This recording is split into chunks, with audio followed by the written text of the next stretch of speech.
Barista. ஒரே பாபாவுடன் உறவு கொண்டவரே barista. வேறு யாருடனும் எந்த தொடர்பும் இல்லாதவரே பரிஸ்தா.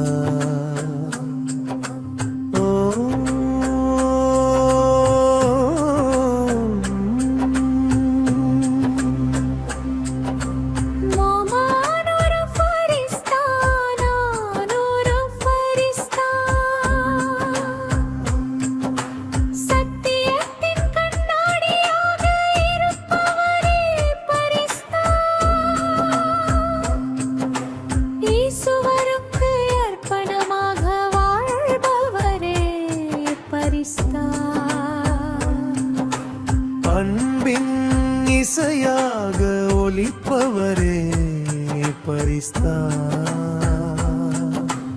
ஆனந்தத்தின் பாடலாக மலர்ப்பவரே பரிஸ்தா. ஒளியின் நடனக்காரனாக திகழ்பவரே பரிஸ்தா.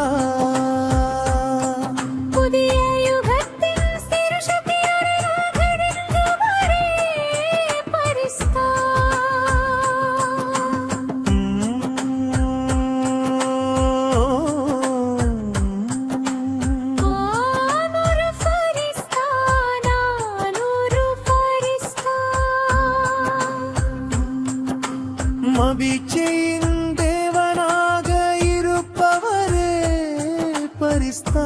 சத்தியயுகத்தை உருவாக்குபவரே பரிஸ்தா.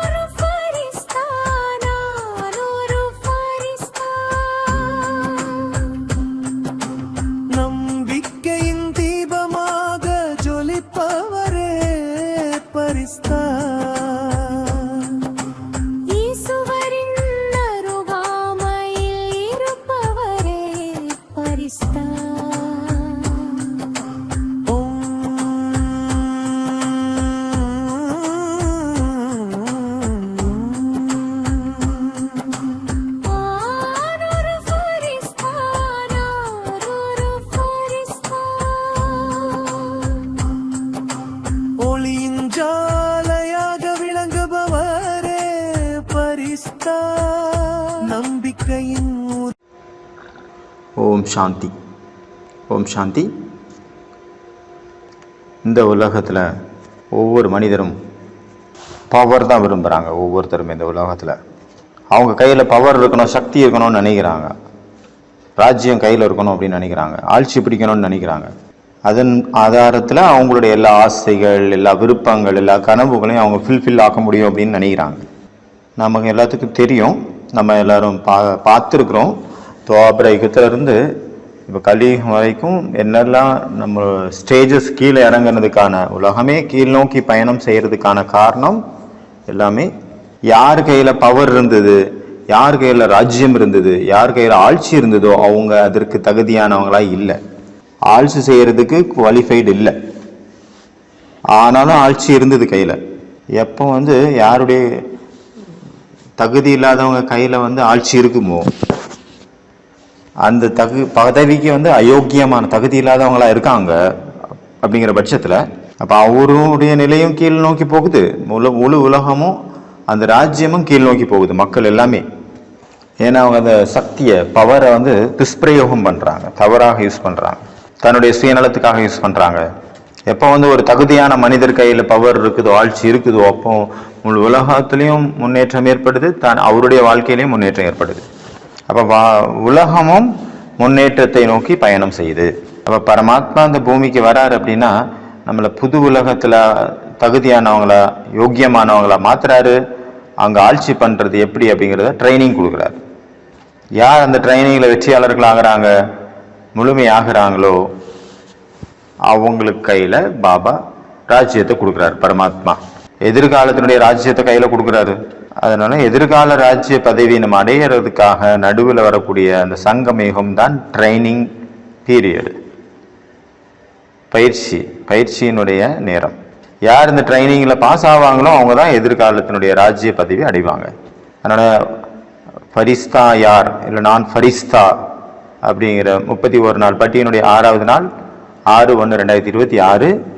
இன்றைய முரளியினுடைய இன்றைக்கு நம்ம பட்டி பண்ணக்கூடிய அந்த அவ்யக்த முரளியினுடைய டேட்டு 7/3/1995. முரளியினுடைய தலைப்பு பிராமணன் என்றால் தர்மத்தின் சக்தி மற்றும் சுயராஜ்யத்தின் சக்தியின் அதிகாரி ஆத்மா. தர்மமும் அவங்க கையில் இருக்கும், சுயராஜ்யமும் அவங்க கையில் இருக்கும். ரெண்டுக்கும் அவங்க தான் ராஜாவாக இருப்பாங்க. சுயத்தின் ராஜ்யமாகட்டும் தர்மத்தின் ராஜ்யம் ரெண்டுமே அவங்க ரெண்டுக்குமே அதிகாரியாக இருப்பாங்க.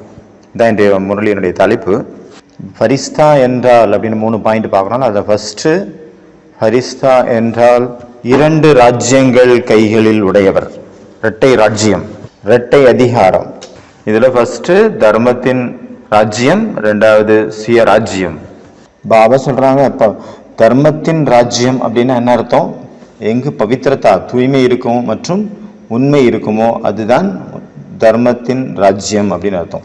ஏன்னா பிராமண வாழ்க்கையினுடைய முதல் ஃபவுண்டேஷன், முக்கியமான ஃபவுண்டேஷன் வந்து தூய்மை, பவித்திரதா. யாருக்குள்ள அந்த தூய்மையினுடைய சக்தி, தர்மத்தின் சக்தி இருக்குதோ அவங்க தான், அவங்களுடைய வாழ்க்கை தான் முக்கிய ஒரு உதாரணமான வாழ்க்கையாக இருக்கும். தூய்மை அப்படிங்கிறது வெறும் பிரம்மச்சரியம் மட்டும் கிடையாது. அதனுடைய ஒவ்வொரு சேத்திரம், பிராமண வாழ்க்கை அப்படின்னா பிராக்டிக்கலான வாழ்க்கை. அதனுடைய ஒவ்வொரு நேரமும், பிராமண வாழ்க்கையினுடைய ஒவ்வொரு நேரமாகட்டும், எந்த காரியமாகட்டும், எந்த இடமாகட்டும், எல்லா இடத்துலையுமே தூய்மை. பார்வை, சொல், செயல், சம்பந்தம், தொடர்பு எல்லாத்துலேயுமே தூய்மை நிறைஞ்சிருக்கிறது. ஸ்மிருதியினுடைய தூய்மை, ஸ்மிருதியினுடைய பவித்திரதா, விருத்தியினுடைய பவித்திரதா, திருஷ்டியினுடைய பவித்திரதா, வாணியினுடைய வார்த்தைகளில் பவித்திரதா, சம்பந்தம் தொடர்பில் பவித்திரதா, கர்மத்தில் பவித்திரதா, நம்ம பார்க்கறதுல தூய்மை, நம்ம படிக்கிறதுல தூய்மை, நம்மளுடைய சாப்பிட்றது குடிக்கிறது அதில் தூய்மை, நம்மளுடைய தூக்கத்தினுடைய தூய்மை. பிராமண வாழ்க்கையினுடைய ஒவ்வொரு என்னெல்லாம் இருக்குதோ விஷயங்கள், எந்த நேரமும் அங்கே தூய்மை தான் இருக்கணும், வேற எதுவும் இருக்கக்கூடாது. பாபா சொல்கிறாங்க, இதனுடைய நினைவாக தான் உங்களுடைய நினைவு சின்னங்கள் இருக்கு இல்லையா, கோவில்களில் அவங்களுக்கு இரட்டை கிரீடம் கொடுத்துருக்குறாங்க. அதில் தூய்மையினுடைய கிரீடமும் இருக்குது, ஒரு ஓரா, ஒரு ஒளிவட்டமாக காட்டப்பட்டிருக்குது உங்களுடைய மூர்த்திகளுக்கு பின்னாடி.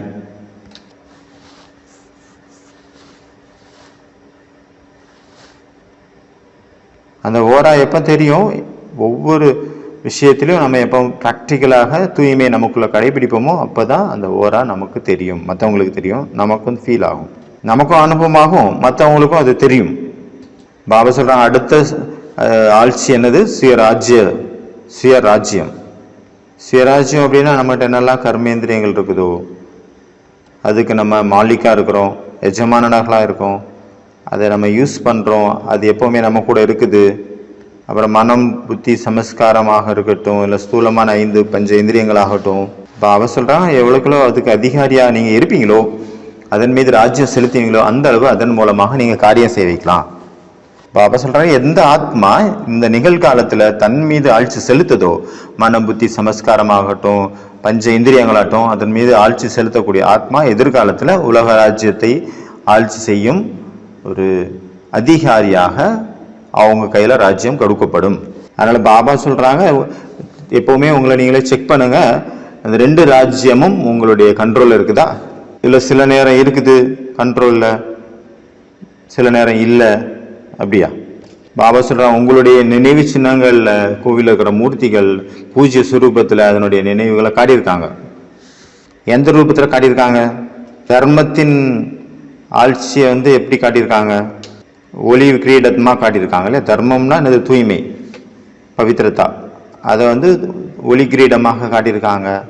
சுயராஜ்ய அதிகாரத்தை எப்படி காட்டியிருக்காங்க? எந்த ரூபத்தில் காட்டியிருக்காங்க?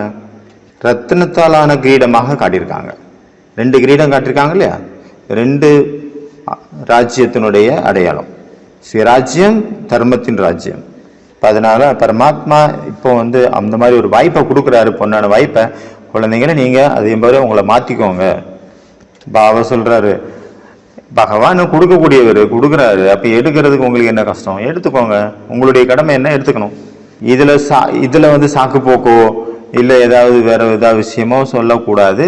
எடுத்துக்கோங்க. என்கிட்ட டைம் இல்லை, இந்த மாதிரி காரணம், நான் ஸ்டடியில் இருந்தேன், எனக்கு வயசாகி போச்சு, இல்லைன்னா நான் இப்போ தான் சின்ன பையன், நான் இப்போ படிச்சுட்டு இருக்கிறேன், இல்லை நான் இப்போ தான் வேலைக்கு போயிட்டு இருக்கேன், இல்லை நான் சம்பாதிக்கணும், இல்லை குடும்பத்தை காப்பாற்றணும், 60 வயசு ஆனப்புறம் வரேன், இல்லை எக்ஸாம் முடிச்சிட்டேன்னா நான் வருவேன், இல்லைன்னா எனக்கு பதவி உயர்வு கிடைச்சிச்சுன்னா வந்துடுவேன், இல்லை டிரான்ஸ்ஃபர் ஆகிட்டுனா வந்துடுவேன், முயற்சி பண்ணுவேன் அப்படின்னு எந்த ஒரு சாக்கு போக்கும் சொல்லக்கூடாது.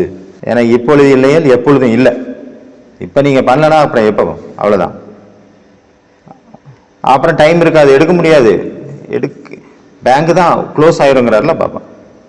உலகத்தில் உள்ளவங்க எல்லாம் எடுக்கிறதுக்கு வாங்குறது, ஏதாவது ஒருத்தர் பிடுங்கிறது, உங்கள் பாக்கெட்டில் இருக்கிறது என் பாக்கெட்டில் வரணும், அந்த மாதிரி அதுக்கு தான் முயற்சி பண்ணுறாங்க.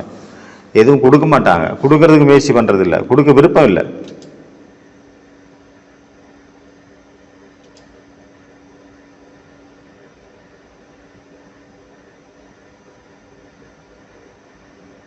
ஆனால் பாபா என்ன சொல்கிறாரு? பாபா அங்கே கொடுக்குறாரு, உங்கள்கிட்ட இருந்து எதையும் எடுக்கலை, நம்மகிட்ட இருந்து எதையும் எடுக்கலை அவர். அப்போ எவ்வளோ வேணுமோ அவர்கிட்ட இருந்து எடுத்துக்கோங்க. உலகத்தில் மக்கள் கவர்மெண்ட்டு இருந்து ஏதாவது அவங்களுடைய விருப்பங்களை நிறைவேற்றுறதுக்காக நிறைய போராட்டங்கள் பண்ணுறாங்க, முயற்சி பண்ணுறாங்க. எங்களுடைய இந்த கோரிக்கை, எங்களுடைய இந்த கோரிக்கை, எங்கள் ஊரில் தண்ணி இல்லை, எங்கள் ஊரில் கரண்ட் இல்லை, எங்கள் ஊரில் சுடுகாடு இல்லை அப்படின்னு நிறைய கோரிக்கைகள் வைக்கிறாங்க. எங்களுடைய டிமாண்ட் இதை சரி எங்களை பூர்த்தி பண்ணுங்க அப்படின்னு டிமாண்ட் வைக்கிறாங்க. ஆனால் பாபா சொல்கிறாரு, நான் உங்களுக்கு, நீங்கள் டிமாண்ட் வைக்கிறதுக்கு முன்னாடி நான் உங்களுக்கு டிமாண்ட் வைக்கிறேன், எடுத்துக்கோங்க ப்ளீஸ். அப்போ இன்னும் நீங்கள் அட்டென்ஷனோட எல்லா வேலையும் செய்யணும். ஏன்னா இந்த நேரத்தில் உங்களுக்கு நமக்கு என்னெல்லாம் பிராப்திகள் கிடைக்குதோ அது எல்லாம் முழு அரைக்கல்பத்துக்கும் அங்கே யூஸ் ஆகுது. அதாவது முழு கல்பத்துக்குமான ஷூட்டிங் பிராப்திக்கான எடுக்கக்கூடிய நிறைக்கக்கூடிய நேரம் இந்த நேரம். அதனால் யார் இந்த நேரத்தில் இந்த 2 சக்திகள் மீது அதிகாரம் செலுத்தக்கூடியவங்களா இருக்காங்களோ அவங்க தான் எதிர்காலத்தில் முழு உலகத்துக்கும் ராஜ்யம் செய்யக்கூடிய விஸ்வராஜ்ய அதிகாரி ஆவாங்க. அடுத்து 2வது பாயிண்ட், ஃபரிஸ்தா என்றால் நாலேஜ்ஃபுல் மற்றும் பவர்ஃபுல். பாபா சொல்கிறாங்க, யார் வந்து ராஜ்யத்தில் நெருக்கத்தில் வருவாங்களோ அவங்க ரொம்ப நாலேஜ்ஃபுல்லாக இருப்பாங்க, கூடவே பவர்ஃபுல்லாகவும் இருப்பாங்க. நாலேஜ்ஃபுல் ஞானம் நிறைந்தவர் மற்றும் சக்தி நிறைந்தவர் அப்படின்னா அடையாளம் என்ன? எப்படி தெரியும் இவங்க ஞானம் நிறைந்தவங்க சக்தி நிறைஞ்சவங்க அப்படின்னு? பாபா சொல்கிறாங்க, ஞானம் நிறைந்தவர் சக்தி நிறைந்தவர் அப்படின்னா அவங்க ஏதாவது ஒரு சீட்டில் எப்போவுமே இருந்துகிட்டே இருப்பாங்க. சங்கமயுகத்தில் பாபா நிறைய சீட்ஸ் கொடுத்துருக்காரு, நிறைய பொறுப்புகள் கொடுத்துருக்கிறாரு. அந்த சீட்டில் செட் ஆகுங்க. நிறைய பொறுப்புகள், அது சேவை, அப்புறம் நிறைய சொமான் கொடுத்துருக்கிறாரு, நிறைய சீட்டு கொடுத்துருக்கிறாரு, சிம்மாசனம் கொடுத்துருக்கிறாரு, சொமானுடைய சிம்மாசனம் நிறைய. அந்த சீட்டில் நீங்கள் செட் ஆகியிருந்தீங்க அப்படின்னா சதா குஷியாக இருப்பீங்க, திருப்தியாக இருப்பீங்க, கவலை இல்லாமல் இருப்பீங்க. அப்புறம் கர்மேந்திரியங்கள் உங்களுடைய எல்லா கட்டளைகளையும் ஏற்று நடக்கும். ஏன்னா சீட்டுக்கு ஒரு வேல்யூ இருக்குல்ல. சீட்டில் எது வரைக்கும் யார் ராஜ்யம் பண்ணுறாரோ அவர் என்னதான் குவாலிஃபைடாக இருந்தாலும், குவாலிஃபைடே இல்லைனாலும் கூட, தகுதியாக இல்லைனா கூட அந்த சீட்டில் உட்காந்துருந்தா அதுக்கு ஆர்டர் போட்டால் அதை செஞ்சு தான் ஆகணும், வேறு வழி இல்லை. அவங்க சீட்டில் இல்லை, அதாவது எம்எல்ஏ எம்பி இருக்காங்க, மினிஸ்டர்ஸ் இருக்காங்க அப்படின்னா அவங்க எது வரைக்கும் அந்த பதவியில் இருக்காங்களோ அது வரைக்கும் அந்த 5 வருஷம் அவங்களுக்கு பவர். அவங்க ஆர்டர் போட்டால் அங்கே நடக்கும். அதுவே அடுத்த எலெக்ஷனில் வந்து ஃபெயில் ஆயிடுச்சு அவங்களுடைய கட்சி, அவர் பதவியில் வந்து போயிட்டார் அப்படின்னா அவர் சொன்ன யாரும் கேட்க மாட்டாங்க. ஏன்னா சீட்டுக்கு தான் பவர்.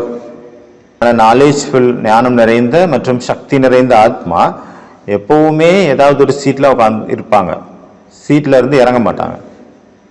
அப்படி இருக்கிறவங்களுக்கு தான் எதிர்காலத்தில் ராஜ்யம் கிடைக்கும், ராஜ்யத்தினுடைய சீட்டு. எல்லாத்தோட மிக பவர்ஃபுல்லான சீட் நான் மாஸ்டர் சர்வசக்திமான் திரிகாலதரிசி அப்படிங்கிற மிக உன்னதமான நிலையில அந்த ஒரு சீட். எத்தனை சமான்களுடைய சீட்டு கொடுத்துருக்கிறாரு பாபா. சாட்சி அப்படிங்கிற சீட்.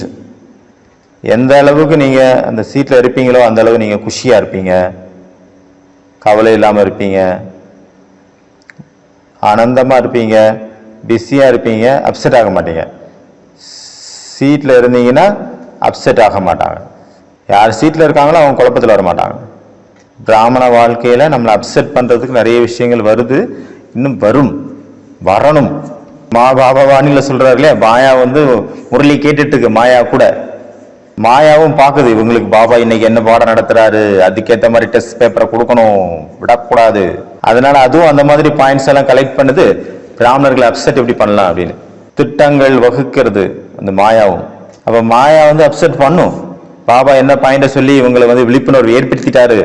அப்ப அவங்களுக்கு தெரியாதது மாதிரி வேற மாதிரி மறைத்து வைத்து அவங்களுக்கு கொடுக்கணும். பேக் பண்ணி நல்ல பலபலன்னு பேக் பண்ணிட்டு உள்ள பார்த்தா அது அதனுடைய டெஸ்ட் பேப்பர் மாயா. அந்த மாதிரி மாயா தயார் பண்ணி பிரசன்ட் பண்ணது. இது மாயான்னு தெரியாத அளவுக்கு. ஏன்னா அது கேட்டுட்டு ஸ்ரீ வாணிய அப்ப பிராமணர்களை அப்படி ஏமாற்ற முடியாது, வேற வழியில தான் ஏமாற்றணும் அப்படின்ட்டு அது யோசிக்குது. சம்பந்தம் தொடர்பின் மூலமாக நம்மளை அப்செட் பண்ணும் மாயா. சமஸ்கார மோதல் அப்படிங்கிற ரூபத்துல நம்ம முன்னாடி மாயா வந்து நிற்கும். இல்லைன்னா இயற்கையின் குழப்பத்தின் ரூபத்துல வரும். தேவையில்லாத ஆசைகள் இச்சைகள் ரூபத்துல வரும். மாயா அப்செட் பண்ணதான் செய்யும். பிராமண வாழ்க்கையில் அந்த மாதிரியான விஷயங்கள் வரும். நம்ம முன்னாடி நம்ம அப்செட் ஆகிறோம், உடனே ஆயிடுவோம், அந்த மாதிரி தான் வரும். ஆனா பாபா என்ன சொல்றாரு, நீங்க அப்செட் ஆகி விடக்கூடாது. எப்படி பாபா வந்து எக்ஸாம்பிள் முரளியில சொல்றாரு, எப்படி ஒரு ஊஞ்சல் இருக்கு அப்படின்னா ஊஞ்சல்ல உட்காந்து யாராவது உங்களை தள்ளி விட்டாங்கன்னா ஆட்டினாங்கன்னா அது மேலே கீழே தான் முன்னாடி பின்னாடி போகுது. ஆனாலும் நம்ம அப்செட் ஆகிறது இல்லை, அதுல சந்தோஷப்படுறோம். ஹாப்பினஸ், சந்தோஷம், மகிழ்ச்சி. சரீரம் அப்செட்டா இருக்குது அந்த நேரத்துல ஊஞ்சல் ஆடும்போது, ஆனாலும் கூட மனசு அப்செட் ஆகிறது இல்லை. அந்த இடத்துல மனசுக்குள்ள குஷி நிறைஞ்சிருக்கு. ஏன் ஊஞ்சல் ஆடும்போது குஷியா இருக்கு? ஏன்னா அதை நம்ம விளையாட்டுன்னு புரிஞ்சுக்கிறோம். அதனால பாபா சொல்றாங்க, இந்த உலகத்தில் உள்ள எல்லா விஷயங்களையும் நீங்கள் விளையாட்டு அப்படின்னு புரிஞ்சுக்கோங்க.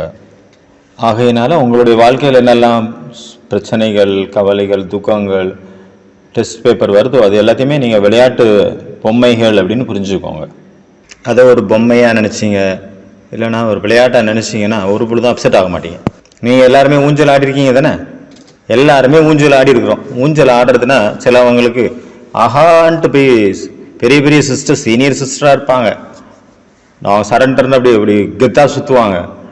அவங்க கூட ஊஞ்சலை பார்த்தோன்னா ஊஞ்சலில் போய் ஆட ஆரம்பிச்சுறாங்க. என்ன ஆட்டுங்க, யாராவது ஆட்டுங்க ஆட்டுங்க அப்படின்ற அளவு ஊஞ்சல்னா ரொம்ப குஷியாயிருது எல்லாருக்கும். குழந்தைங்களுக்கு சொல்லவே வேண்டாம்.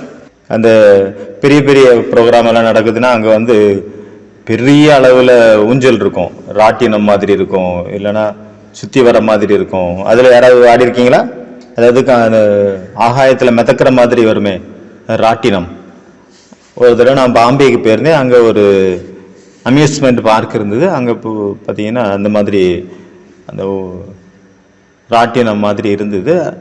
அந்த ராட்டினத்தை யார் ஆப்ரேட் பண்ணுறாங்களோ அவங்க கூட எந்த மாதிரியான பண்ணுவாங்க தெரியுமா? பார்த்து அவங்க வேணுன்னே பண்ணுவாங்க.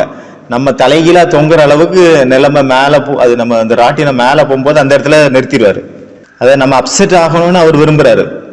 நம்ம தலை கீழே இருக்கும், நம்ம காலு மேலே இருக்கும், அந்த இடத்துல அந்த நேரத்தில் நிறுத்திடுவாங்க. யார் அந்த ஊஞ்சல் ஆடுறதுல பயங்கர ஆர்வமா இருக்காங்களோ அவங்க நல்லா என்ஜாய் பண்ணுவாங்க. ரொம்ப ஆனந்தமா இன்னைக்கு தான் இருந்தது அப்படின்னு சொல்லுவாங்க. இல்லைன்னா ஒரே போர் அடிக்குதும்பாங்க. யாருக்கு அந்த ஊஞ்சல்லாம் பயமா இருக்குமோ அவங்க கத்துவாங்க, கதறுவாங்க, இல்லைன்னா அலறுவாங்க. சிலவங்களுக்கு வாமிட்டு கூட வந்துடும். நிறுத்துங்க நிறுத்துங்க நிறுத்துங்க நிறுத்துங்கன்னு கத்துவாங்க. அதனால பாபா சொல்றாங்க, அந்த உலகத்துல என்னெல்லாம் நமக்கு ப்ராப்ளம்ஸ் வருதோ அது எல்லாத்தையும் ஒரு விளையாட்டு அப்படின்னு புரிஞ்சுக்கோங்க. அப்புறம் இன்னொரு ஊஞ்சல் இருக்கும். இது எப்படி கன்ஸ்ட்ரக்ஷன்ல வந்து காங்கிரீட்டை மிக்ஸ் பண்ற மிஷின் மாதிரியே இருக்கும். அது சுற்றி வரும், அந்த குதிரை மேலே உட்கார்ற மாதிரி, மிருகங்கள் மேலே உட்கார்ற மாதிரி. அப்புறம் அந்த சில நேரத்தில் பார்த்தீங்கன்னா அந்த எரும மாடு மாதிரி செஞ்சு வச்சுருப்பாங்க, அது அப்படி சுற்றுற மாதிரி. அப்போ அதில் எழுதியிருப்பாங்க, அதில் எல்லாரும் உட்கார முடியாது, அதில் எழுதியிருப்பாங்க யாருக்கு இதயம் பலவீனமாக இருக்குதோ, ஹார்ட் வீக்காக இருக்குதோ அவங்க இதில் உட்காராதுங்க. அதையும் நான் அந்த நேரத்தில் என்ஜாய் பண்ணேன் பாம்பே போயிருந்த போது. அதில் வெரைட்டியாக சுற்ற வைப்பாங்க. இப்படி இப்படி அப்படி அப்படி லெஃப்ட் ரைட்டு மேலே கீழே அப்படின்னு சுற்ற வைப்பாங்க. ஒரு பொசிஷன் கிடையாது, ஒரு பொசிஷனாக சமாளிச்சிடலாம். அதிலே வாமிட்டு வந்துடும், தலை சுத்தம். ஆனால் பொசிஷன் மாற்றி மாற்றி முன்னாடி திடீர்னு ரைட்டில் சுற்றிட்டு இருக்கும், திடீர்னு லெஃப்ட்டில் சுற்றும், திடீர்னு மேலே சுற்றும், திடீர்னு கீழே சுற்றும், திடீர்னு அப்படி சுழல் காட்டு மாதிரி சுற்றும். அதில் என்ன பிளான் அவங்களுடைய பிளான் இருக்கும், அந்த அவர் இருக்கக்கூடிய அந்த எரும மாடாகட்டும் இல்லை ஏதோ ஒன்று அதுலேருந்து கீழே விளை வைக்கணும் அப்படின்னு தான் அவங்க பிளானாக இருக்கும். டோட்டலாக ஒரு மனுஷன் அப்செட் ஆயிடுவான். அதில் யார் வந்து அந்த நேரத்தில் தான் சாப்பிட்டு வந்திருக்காங்க அப்படின்னா என்ன ஆகும், 90% பக்கா வாமிட். அப்புறம் அவங்க ஒரு நாள் ஃபுல்லாக அவங்க அப்செட்டாக தான் இருப்பாங்க. நார்மல் ஆகிறதுக்கு ரொம்ப நேரம் ஆயிரும். அதனால் இந்த யார் வந்து ரொம்ப பவர்ஃபுல்லான சக்திசாலியானவங்களோ அவங்க தான் அதில் உட்கார முடியும். அதே போல் யார் நாலேஜ்ஃபுல்லாக இருக்காங்க, பவர்ஃபுல்லாக இருக்காங்க, அதனால ரொம்ப அவங்கெல்லாம் வந்து அந்த விஷயங்களை வந்து ஈஸியாக எடுத்துக்கிறாங்க. ஆனால் யார் வந்து வீக்காக இருக்காங்க, நாலேஜ் இல்லை அப்படின்னா அவங்க ஒவ்வொரு விஷயத்துலையும் அப்செட் ஆகிட்டே இருக்காங்க. அதனால் பாபா சொல்கிறாங்க, நீங்கள் எந்த விஷயத்துலையும் அப்செட் ஆகக்கூடாது. விஷயங்கள் வந்து அப்செட் ஆக்கிறதுக்கு தான் வரும், அதனுடைய குறிக்கோளே நம்மளை அப்செட் ஆகிறது தான். ஆனால் நம்மளுடைய காரியம் என்ன? செட் ஆகிருக்கிறது சீட்டில், அசைஞ்சிடக்கூடாது. இப்போ மாயா பார்த்தீங்கன்னா நிறைய விஷயங்களில் நம்மளை கொண்டு வந்து நம்மளை அப்செட் பண்ண முயற்சி பண்ணோம். நம்ம ஸ்ட்ராங்காக இருந்துட்டோம் அப்படின்னா மாயா அப்செட் ஆகிட்டு போயிடும். அதனால் 2வது பாயிண்ட் என்னவா இருந்தது? ஃபரிஸ்தா என்றால் நாலேஜ்ஃபுல் மற்றும் பவர்ஃபுல். 3வது பாயிண்ட் ஃபரிஸ்தா என்றால் ஃபுல் ஸ்டாப் வைக்கக்கூடியவர். ஒரு செகண்டில் ஃபுல் ஸ்டாப் வைக்கிறவங்க தான் ஃபரிஸ்தா. ப்ராக்டிக்கல் லைஃப்பில் நம்ம ஃபுல் ஸ்டாப் வைக்கணும். அதுக்காக பாபா ட்ரில் கூட பண்ண வச்சார் இந்த முரளியில். ஒரு செகண்டில் நீங்கள் எங்கே வேணுமோ அங்கே போயிருங்க. இப்போ நீங்கள் சாகார வதனத்துக்கு வாங்க, ஒரு செகண்டில். அடுத்த செகண்டு பரந்தாமத்துக்கு போயிடுங்க. அடுத்த செகண்டு சூட்சுமதனத்துக்கு போயிருங்க. அடுத்த செகண்டு சத்தியுகத்துக்கு போயிருங்க. அடுத்த செகண்டு சங்கமிகத்துக்கு வாங்க. அடுத்த செகண்டு ஃபரிஸ்தா ஆகுங்க, பூஜ்ய ஸ்வரூபத்துக்கு போங்க. அடுத்த செகண்ட் மீண்டும் பரந்தாமத்துக்கு போயிருங்க. இந்த மாதிரி ஒரு செகண்டில் எங்கே வேணுமோ அந்த இடத்துக்கு போயிருங்க அப்படின்னு பாபா ட்ரில் பண்ண வச்சார். ஒரு செகண்டில் நம்ம ஃபுல் ஸ்டாப் வைக்கணும் அப்படின்னா ரொம்ப முக்கியமானது ஃபுல் ஸ்டாக் இருக்கணும். ஃபஸ்ட்டு நமக்குள்ள ஸ்டாக்கு நிறைய இருந்தால் தான், பொருள் நிறைஞ்சு இருந்தால் தான் ஃபுல் ஸ்டாப் வைக்க முடியும், இல்லைன்னா வைக்க முடியாது. பாபான்னு சொல்கிறார், எந்த ஆத்மா கிட்ட ஃபுல் ஸ்டாக் இருக்குது, ஞானம், யோகம், தாரணை, சேவை, குணங்கள், சக்திகள், அப்புறம் அனுபவங்கள் அப்படிங்கிற எல்லா கஜானாவும் நிறைஞ்சு இருக்குதோ அவங்களால தான் ஒரு செகண்டில் ஃபுல் ஸ்டாப் வைக்க முடியும். இந்த பிராமண வாழ்க்கையில் என்னெல்லாம் பாபா மூலமாக கிடைச்சிருக்கு, ஞானங்கள், குணங்கள், சக்திகள், அது எல்லாத்தையும் யார் தன்னுடைய வாழ்க்கையில் ப்ராக்டிக்கலாக அப்ளை பண்ணியிருக்காங்களோ, அனுபவம் பண்ணியிருக்காங்களோ, தாரணை பண்ணியிருக்காங்களோ, யார் அதை அடிக்கடி யூஸ் பண்ணி அதை நடைமுறைப்படுத்தினாங்களோ அவங்க முன்னாடி என்ன மாதிரியான விஷயங்கள் வருதோ அது அப்போ ஒரு செகண்டில் அவங்க ஃபுல் ஸ்டாப் வச்சுருவாங்க. அதனால் பாபா வந்து என்னெல்லாம் ஞான ரத்தினங்கள் கொடுத்துருக்குறாரோ அது எல்லாமே நமக்குள்ள ஸ்டாக் ஃபுல்லாக இருக்கணும். ஏன்னா பிராமண வாழ்க்கையில் எப்போ நமக்கு முன்னாடி ப்ராப்ளம்ஸ் வந்து நிற்கும், எந்த மாதிரி சுச்சுவேஷனில் வரும் அது யாரும் சொல்ல முடியாது. எப்போ வேணாலும் வரும், எப்படி வேணாலும் வரும், எந்த ரூபத்தில் வேணாலும் வரும். ராவணனை காட்டுறாங்களே, அவர் என்னென்ன ரூபம்லாம் எடுத்தார். ஒரு ராமர் ரூபத்தில் வந்தார், அவங்க அப்பா ரூபத்தில் வந்தார், பிராமண ரூபத்தில் வந்தார், மான் ரூபத்தில் வந்தார். எத்தனை ரூபம் எடுத்து அவர் மாயா குழப்பம் ஏற்படுத்துறதுக்காக, சீதாவை வந்து குழப்பத்தில் ஏற்படுத்துறதுக்காக வரும். ஆனாலும் நம்ம அப்செட் ஆகக்கூடாது. யாருக்கிட்ட கஜானா இருக்குமோ அவங்க சிந்தனையின் மூலமாக, மனனத்தின் மூலமாக அதை ப்ராக்டிக்கலில் யூஸ் பண்ணியிருப்பாங்களோ, அப்ளை பண்ணியிருப்பாங்களோ, அந்த நேரத்தில் என்ன ஒரு ப்ராப்ளம் வந்தாலும் அந்த நேரத்தில் என்ன பாயிண்ட் தேவையோ அந்த பாயிண்ட் அவங்களுக்கு ஞாபகம் வரும். அப்போ சாந்தமாயிருவாங்க தானாகவே. அதனால் ஞானத்தினுடைய கஜானா, குணங்களுடைய கஜானா, சக்திகளுடைய கஜானா, நேரத்தின் கஜானா, புண்ணியத்தின் கஜானா, ஆசீர்வாதத்தின் கஜானா. சண்டே முரளியில் பாபா வந்து 3 கஜானாக்கள் சொன்னார். ஒன்று முயற்சியின் மூலமாக புண்ணியத்தின் கஜானா, அப்புறம் மற்றவங்களை வந்து திருப்திப்படுத்துறதுனால ஆசீர்வாதத்தின் கஜானா, அப்புறம் ஆசீர்வாதம் கொடுக்கறது மற்றும் ஆசீர்வாதம் எடுக்கிறதின் மூலமாக சுகம் கொடுப்பது மற்றும் சுகம் எடுப்பதன் மூலமாக ஆசீர்வாதத்தின் கஜானா. அதாவது முயற்சியின் மூலமாக கிடைக்கக்கூடிய புண்ணியத்தினுடைய கஜானா. சண்டேல என்ன சொன்னார்னா, கரெக்டாக முயற்சியின் மூலமாக நம்மளுடைய புருஷார்த்தத்தின் மூலமாக நம்ம திருப்தியின் கஜானா, திருப்தியினுடைய கஜானாவை நம்ம செய்கிறோம்.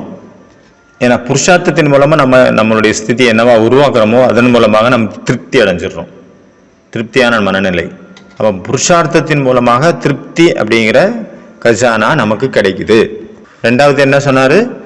சேவையின் மூலமாக, சேவையின் மூலமாக புண்ணியத்தின் கஜானா.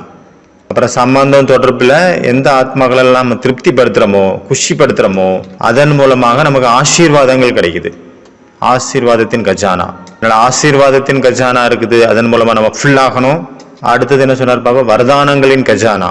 பாபா என்ன சொன்னார்? யாருக்கிட்ட இந்த எல்லா கஜானாவும் ஃபுல்லாக இருக்குதோ அவங்க தான் ஒரு செகண்டில் ஃபுல் ஸ்டாப் வைக்க முடியும், முற்றுப்புள்ளி வைக்க முடியும் எந்த விஷயத்துக்கும். இப்போ ஃபரிஸ்தா என்றால் ஒரு செகண்டில் ஃபுல் ஸ்டாப் வைக்கக்கூடியவர். ஃபரிஸ்தா கிட்ட எல்லா கஜானாவும் இருக்கும். ஃபரிஸ்தா நாலேஜ்ஃபுல்லாக இருப்பாங்க, ஃபரிஸ்தா பவர்ஃபுல்லாக இருப்பாங்க, ஃபரிஸ்தா கிட்ட எல்லா கஜானாவும் இருக்கும், எல்லாமே இருக்கும். அவங்களுக்கு யோசிக்க வேண்டிய அவசியம் இருக்காது எந்த நேரத்தில் எதை யூஸ் பண்ணணும். எல்லா திறமைகளும் நிறைந்த நிலையில் இருப்பாங்க. இல்லை என்பதே இல்லை, இருக்கு. ஆனால் எந்த நேரத்தில் யூஸ் பண்ணணும், எந்த மாதிரி யூஸ் பண்ணணும் அதுவும் அவங்களுக்கு தெரியும். பாபா சொன்னாங்க அப்புறம் முரளியில் ஃபுல் ஸ்டாப் வைக்கிறதுக்கு நீங்கள் சம்பந்தத்தில் வரணும், ஆனால் பந்தனத்தில் வந்துடக்கூடாது. அதனால் நம்ம எல்லாருடைய சம்பந்தத்திலையும் வர வேண்டியதாக இருக்குது. யோகத்தில் சேவையிலே ஆகட்டும், இல்லைன்னா நார்மலான லைஃப்லேயே ஆகட்டும். ஆனாலும் அவங்களுடைய சம்பந்தத்தில் நம்ம வரும்போது சம்பந்தமாக இருக்கலாம், சம்பந்தத்தில் இருக்கிறது தப்பு இல்லை, ஆனால் அவங்க பந்தனத்தில் வந்துடக்கூடாது. ஏன்னா எங்கே சம்பந்தம் மட்டும் இருக்குமோ அங்கே கர்மங்கள் நம்மளை இழுக்காது. எங்கே பந்தனம் வந்துடுதோ கர்ம பந்தனம், அப்போ அடிக்கடி நம்ம புத்தி அதை இழுத்துட்டே இருக்கும், ஈர்த்துட்டே இருக்கும். நம்ம விரும்பாட்டா கூட அது உள்ளுக்குள்ள இருந்து உறுத்திட்டே இருக்கும், நம்மளை இழுத்துட்டே இருக்கும். அதனால நம்மளுடைய கர்மம் அந்த மாதிரி இருக்கணும், நம்மளுடைய கர்மம் நம்மளை இழுக்கக்கூடாது. அதனால கர்மம் செய்யணும், கர்மம் செஞ்சு முடிஞ்சதும் அதுலேருந்து ஒரு செகண்டில் அதுலேருந்து விடுபடணும். எப்போ நான் ஆசைப்படுறேன் இந்த காரியம் செய்யணும் அப்படின்னா அந்த காரியம் செய்யணும். எப்போ நான் போதுன்னு நினைக்கிறோம் அதுலேருந்து உடனே விடுபட்டணும். ஒரு செகண்டில் ஃபுல் ஸ்டாப் வச்சுட்டு இடத்த காலி பண்ணிட்டு வெளியே போயிடணும், அந்த மாதிரி இருக்கணும். கர்ம சம்பந்தம் அப்படின்னா என்ன அர்த்தம்?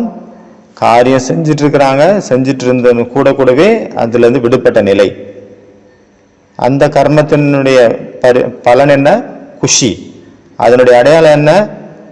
காரியம் செஞ்ச பிறகு டபுள் லைட் ஸ்திதி, லேசான நிலை. எந்த கர்மம் சிறந்த கர்மம், இந்த ஒரு செயல் சிறந்ததாக இருக்குமோ அதனுடைய பலன் திருப்தி. நமக்கும் திருப்தி கிடைக்கும், நம்மளை சார்ந்தவங்களுக்கும், அங்கே இருந்தவங்க அந்த சூழ்நிலை எல்லாமே திருப்தியாக மாறிடும். இதுதான் இந்த கர்மத்தின் சம்பந்தத்தினுடைய அடையாளம்.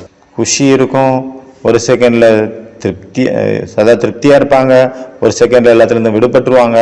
சம்பந்தம் தொடர்பில் வரவங்களும் குஷியாக இருப்பாங்க, திருப்தியாக இருப்பாங்க. கர்மத்தில் பந்தனம் இருக்குது அப்படின்னா என்னாகும்? சுமைதான் அனுபவமாகும். அடிக்கடி அந்த நினைவு வந்துட்டே இருக்கும், நம்மளை இழுத்துட்டே இருக்குதும். யாரு கூட நம்ம கர்ம சம்பந்தம் இல்லை பந்தனம் இருக்கோ அவங்களுடைய நினைவுகள் நம்மளை இழுத்துட்டே இருக்கும். நூல் எப்படி கெட்டிருக்க மாதிரி, நூல் எப்படி ஒரு பலூனை இழுக்குது அதே மாதிரி இழுத்துட்டே இருக்கும். நமக்கு விருப்பம் இருக்காது அவங்கள நினைக்கணும் அப்படின்ட்டு, ஆனாலும் இழுக்கப்பட்டு கொண்டே இருக்கும். ஏன்னா கர்மம் பந்தனம் அங்கே ஆயிடுச்சு. அடிக்கடி மூடு சேஞ்ச் ஆகிட்டு இருக்கும். சில நேரம் சந்தோஷமா இருப்பாங்க, சில நேரம் சோகமா இருப்பாங்க, சில நேரம் திடீர்னு பார்த்தா ஊக்கம் உற்சாகமா இருப்பாங்க, திடீர்னு பார்த்தா மூஞ்சி எல்லாத்தையும் முடி போட்டு தூங்கிடுவாங்க, படுத்து மூஞ்சி. திடீர்னு குஷியா இருப்பாங்க, திடீர்னு டல்லா இருப்பாங்க. மூடு மாறிட்டே இருக்க. எந்த நேரத்துல என்ன செய்வாரு, என்ன நினைப்பாருன்னே தெரியாது, என்ன பேசுவாருன்னே தெரியாது, என்ன மூட்ல இருக்காருன்னு கண்டுபிடிக்க முடியாது. அதுக்கு பாபா என்ன சொல்லிருக்காரு? கர்மம் சம்பந்தமா மாறணும் அப்படின்னா என்ன ஒரு காரியம் செய்யறீங்களோ அந்த நேரத்தில் பாபா நினைவில் இருந்து செஞ்சோம் அப்படின்னா அந்த கர்மம் சிரேஷ்ட கர்மம். அது வெயிட்டான கர்மம், சுமையானது கிடையாது, அது நம்மளை இழுக்காது. எந்த கர்மத்தில் உயர்ந்த நிலை, உயர்ந்த எண்ணம் இருக்குமோ, பாபா நினைவு இருக்குமோ, அப்போ அது சிரேஷ்டமான கர்மம் அப்படின்னு கணக்கில் எடுத்துக்கொள்ளப்படும். எந்த கர்மத்தில் எந்த செயலில் சுயநலம் கலந்துருக்கோ அது சிரேஷ்டமானது கிடையாது. அதனால கர்மம் செயலில் சம்பந்தத்தில் தான் வரணும், பந்தனத்தில் வரக்கூடாது. ஃபரிஸ்தா அப்படின்னா ஒரு செகண்டில் ஃபுல் ஸ்டாப் வைக்கிறவங்க. அதுக்காக பாபா ஒரு விதி சொன்னார், not and dot, not or dot. எது தேவையில்லையோ அதுக்கு டாட் வச்சிடணும், புள்ளி. அப்போ அது நாட் பண்ணிடணும், அது செய்யக்கூடாது. புள்ளி வச்சுட்டு அது செய்யக்கூடாது, அதான் டாட் வச்சுட்டு நாட் பண்ணிடணும். இல்லை வேண்டாம், செய்யக்கூடாதுன்னா அது செய்யக்கூடாது, ஃபுல் ஸ்டாப். பார்க்கவும் கூடாது, கேட்கவும் கூடாது, பேசவும் கூடாது, நினைக்கவும் கூடாது. அதனால யாரு புள்ளி வைக்கிறாங்களோ அவங்க தான் பாபா கூட இருக்க முடியும். பாபா வைக்கிற முரளியில் இன்னொரு பாயிண்ட் மென்ஷன் பண்ணாரு, பிராமணர்களுடைய டிக்ஷனரியில கஷ்டம் அப்படிங்கிற வார்த்தையே கிடையாது. எப்படி பாபா சொல்றாங்க, தேவதைகளுடைய டிக்ஷனரியில நிறைய விஷயங்கள் இல்லை, அதை நம்ம யூஸ் பண்ணிட்டு இருக்கோம். ஆனால் தேவதைகளுடைய டிக்ஷனரியில் அந்த வார்த்தைகள்லாம் கிடையாது. அதே போல அதனால இன்றைய முரளியிலிருந்து 3 ஸ்பெஷல் பாயிண்ட்ஸ் இருந்தது. ஃபரிஸ்தா என்றால் ஃபர்ஸ்ட் பாயிண்ட், இரட்டை ராஜ்யம் உடையவர், அவர் தான் ஃபரிஸ்தா. தர்மத்தினுடைய சக்தி மற்றும் ராஜ்யத்தின் சுயராஜ்யத்தின் சக்தி, இந்த ரெண்டு யார்கிட்ட இருக்குதோ அவங்க தான் ஃபரிஸ்தா. அடுத்தது 2வது பாயிண்ட், ஃபரிஸ்தா என்றால் நாலேஜ்ஃபுல், பவர்ஃபுல், ஞானம் நிறைந்தவர் மற்றும் சக்தி நிறைந்தவர் யாரோ அவரே ஃபரிஸ்தா. 3வது, ஒரு செகண்ட்ல யார் ஃபுல் ஸ்டாப் வைப்பாங்களோ அவங்க தான் ஃபரிஸ்தா. அப்ப ஒரு செகண்ட்ல இப்ப ஃபுல் ஸ்டாப் வைக்குமா? ஓம் சாந்தி.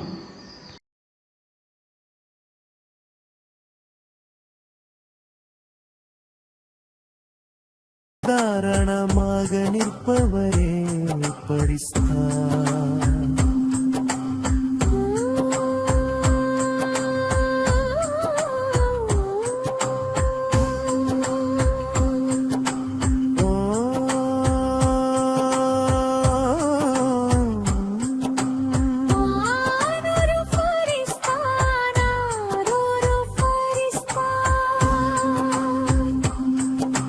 பண்பாட்டின் பிரசாதமாக இருப்பவரே பரிஸ்தா. சத்தியத்தின் அடித்தளமாக விளங்கவரே பரிஸ்தா.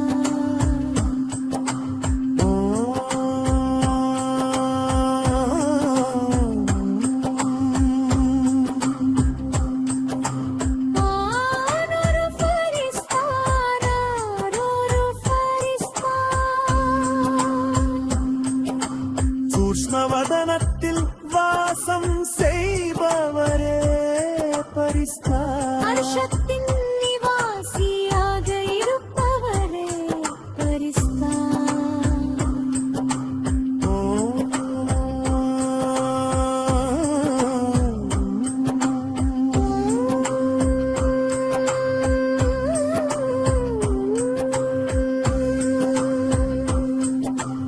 ஆனொரு ஃபரிஸ்தா, நானொரு ஃபரிஸ்தா. சாட்சாத்கார ரூபமாக விளங்குபவரே பரிஸ்தா.